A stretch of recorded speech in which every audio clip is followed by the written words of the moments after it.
Alright, you guys, welcome back to the Younger Squad YouTube channel. Today's video is going to be a little bit different, and as you can see by the title, we're going to be talking about kind of what's wrong with Fortnite, but we're not just going to bash on controller players. We're actually going to talk about some of the things that can even out the game, because I think it's in a state right now where people are frustrated, and especially with a lot of the controller skill-based matchmaking, stuff along those lines with aim assist. So I want to just talk about it, and if you enjoy this video, guys, make sure to like and subscribe, do all that good stuff. And other than that, please watch the entire video and form your own opinions. You don't have to take everything that I say for what it is. I mean, you can form your own opinions, you can disagree with me, and let me know in the comment section what you think and what you agree with and what you don't. But let's jump into the video and talk a little bit about where Fortnite could be doing a better job. Alright, guys, before we jump into this video, I just want to say, make sure you listen to the entire thing. Whether you minimize it, there's going to be some gameplay in the background, but just listen to all the opinions and all the things that we're putting forward here.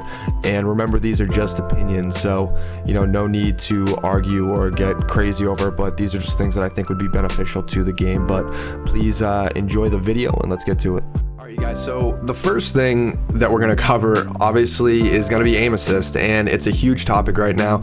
And for the people that are still saying this, please, this is for PC and controller plugged into the PC. This is not for Xbox. This is not for PlayStation.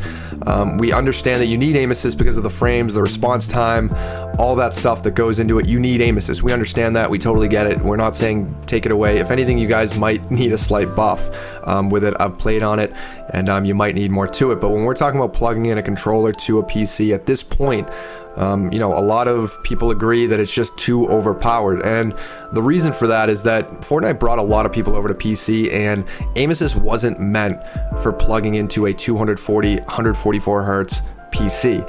It's giving more traction because there's more frames. The response time on PC is generally better than on an Xbox and a PS4. You have these, $2,000 to $5,000 builds that are basically giving players an unfair advantage. Now, one of the big things that I hear is, well, then take away scroll wheel reset. And guys, that's really just not a good thing to combat when you're talking about keyboard and mouse versus controller. And this isn't even really keyboard and mouse versus controller. This is really everybody versus Epic, trying to make this game as balanced as possible. But when you use that argument, nobody really gets wins, or nobody takes over a game because of scroll wheel reset. You just don't see it happen.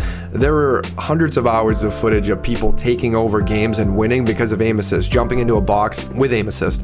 The biggest thing that you can do is that look at it in an unbiased manner. I've played on controller, I've plugged in mine, and I've tested linear, I've tested exponential. You can quite literally take an SMG and walk straight into someone's build, or you can exploit into someone's box.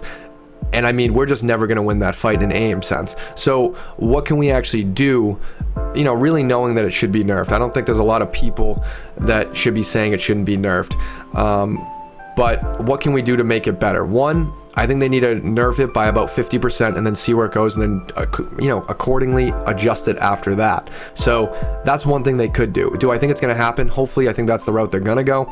Other ways they can combat it is saying, well, why don't we give traps back? That, in that sense, people can't just jump into your box anymore if you have a trap. It gives us at least an opportunity to win that fight, and it will stop people from hopefully just jumping into people's box mindlessly with an SMG.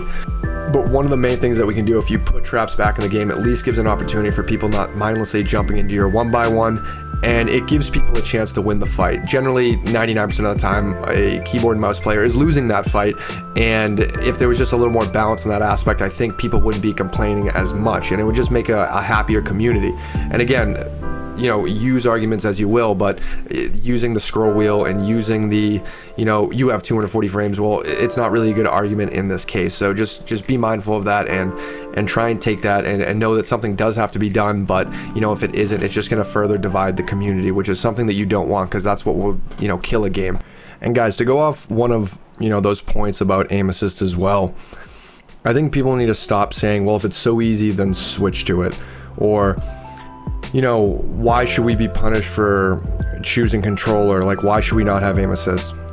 I think one of the biggest things that frustrates PC players that are on mouse and keyboard is when people say that, you're not making a valid argument, because when people say, If it's so easy to switch to it, well, people prefer mouse and keyboard. Some people do. Some people prefer controller, and that's fine. But we shouldn't be punished because we chose something. And I don't think people should be rewarded for choosing something. So there's really 3 mechanics: building, editing, and aiming.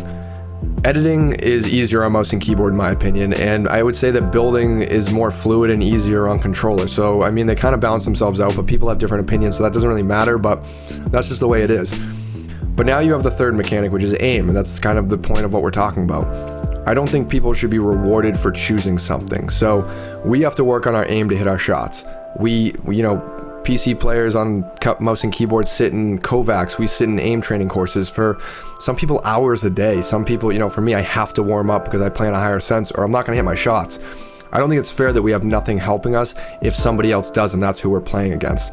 So it's not our fault that people are choosing controller and they get a boost, but it's really more Epic's fault. But why do we have to work on all 3 mechanics when other people only have to work on 2 out of the 3 on the other input? So I think it's just a little bit unfair from that perspective, and that's the perspective that people take when they see people beaming you and you say, well, he didn't even earn that, it was given to him. And I know there's higher up players that have turned aim assist off and have done really well and they can still beam, but we're talking about the top 0.1% of players that are just doing well because they already are very, very good and they've been playing on that their entire lives. People are purposely switching to controller to gain a competitive edge, which is insane because a few months ago, I mean, it wasn't even the case, or I should say more, around a year ago, but I think using that as an argument is invalid. If you're a professional player and you choose to do something, I don't think you should be rewarded for it. And if you use that in another sense, I'm playing basketball and you're playing basketball, say you choose to wear no shoes and I choose to wear shoes, I don't think you should have the rim lowered so you're able to dunk a basketball because you chose no shoes. Same thing with bowling. I don't think professionals, just because they aren't as good, should get bumpers. I don't think there's anything that should be holding you there that should really give you a competitive advantage. I think aim is a skill, it's a mechanic of every game, and aim assist is actually a part of every game, but in this case it's so overpowered that it's insane. I've never seen anything like it, so I just don't think people should use that argument because the mechanic and the way that it's used is very overpowered in this sense, and I think that's why people get a little upset when you say, or annoyed at least when you say, well, then you can switch to it and just get good on it or just get better at the game. It's really not the case when you can just walk into someone's 1-by-1 with an SMG and just end their entire game in 5 shots because everything's a headshot. It's just really not how anything really works on mouse and keyboard. Another thing they could do to really turn this around, which I don't know if they have the player base and the size for at this point anymore, but what they could have done is split it by input. So if you go into a game with a controller plugged into a PC, you're put into a different lobby with then ones with a mouse and keyboard players, because we don't want to do that. We don't want to have people jump into our box. We play a different style than you guys, and you should have that option, at least in pubs, to play in separate lobbies that you want to. And also console players should have their choice of their own lobby as well. I just don't see there being a lot of value in making them play against PC players when the frame rates and refresh rates are so much different, just giving us an unfair advantage against them.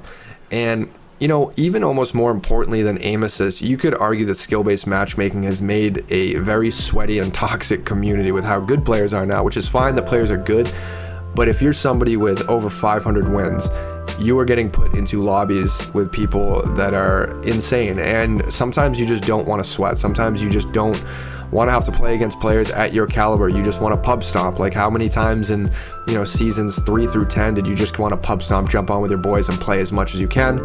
That was the best time of Fortnite, and I think we need to get back to that. So I think where Fortnite went wrong and where they're still going wrong is the arena system they've put in place. I think that's a failed concept that they went for. They put effort into it, but they swung and they missed because people aren't super interested in it. The best players, the top 1% players are playing arena, but the trickle down of how good people got, they're not playing arenas. They're just playing solos and sweating in solos. And I think if they put in a ranking system, something similar to CSGO, something similar to Rainbow Six, you would have a more balanced play where people are going to grind to have that ranking system, whereas arena just resets every season and it's not very competitive and people still just run around like crazy and it's not very skillful and it's not a great way to develop skills. But it's kind of a failed concept. But if they had a really good ranking system, something to grind, even something like Call of Duty, like levels, I think that would really even it out and, you know, put a lot of those good players that want to sweat in those different lobbies.